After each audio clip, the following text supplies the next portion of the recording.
துரோகத்தை பற்றி பேச எடப்பாடி பழனிசாமிக்கு தகுதியில்லை என்று சேலம் திமுக வேட்பாளர் செல்வ கணபதி சாடியுள்ளார். சேலம் கண்ணங்குறிச்சி பகுதியில் செல்வ கணபதி தேர்தல் பிரச்சாரம் மேற்கொண்டார். அப்போது பேசிய அவர், பாஜகவுடன் அதிமுக கூட்டணி இல்லை என்ற ஒரு நாடகத்தை எடப்பாடி பழனிசாமி அரங்கேற்றி வருகிறார் என்றும் அதனையெல்லாம் தமிழக மக்கள் நம்ப மாட்டார்கள் எனவும் தெரிவித்தார்.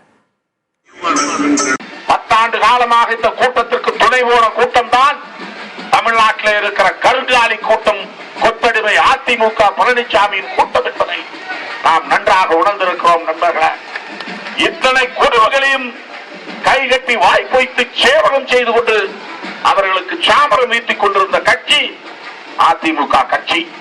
தமிழனுடைய உரிமை பறிபோவதற்கு துணை போன கட்சி பழனிசாமியின் கட்சி. அவர்தான் இன்றைக்கு பசப்பு வேட போடுகிறார். ஏதோ அடிப்பது போல் அடி, நான் அழுவது போல் அழுகிறேன் என்று சொல்லி கூட்டணி இல்லாதது போலவும் ஒருவரை ஒருவர் பாராமுகமாக நாட்டு மக்களை ஏமாற்றுகிற ஒரு நிலைப்பாட்டை எடுத்திருக்கிறார்கள்.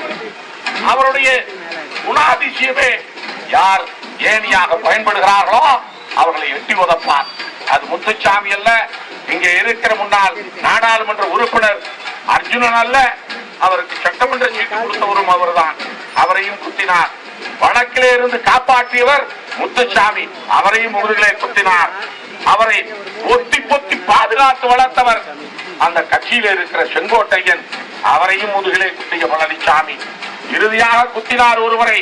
காலை பிடித்து பதவிக்கு வந்த பழனிசாமியே அந்த அம்மையார் சின்னம்மாவையும் நீ முதுகிலே குத்தினாய்.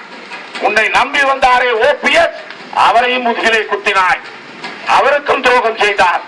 இன்றைக்கு இறுதியாக ஒரு நாடகமாடி தமிழ்நாட்டு மக்களை முதுகிலே குத்த பார்க்கிறாய். அவர்கள் உள்வாராக இருக்கிறார்கள்.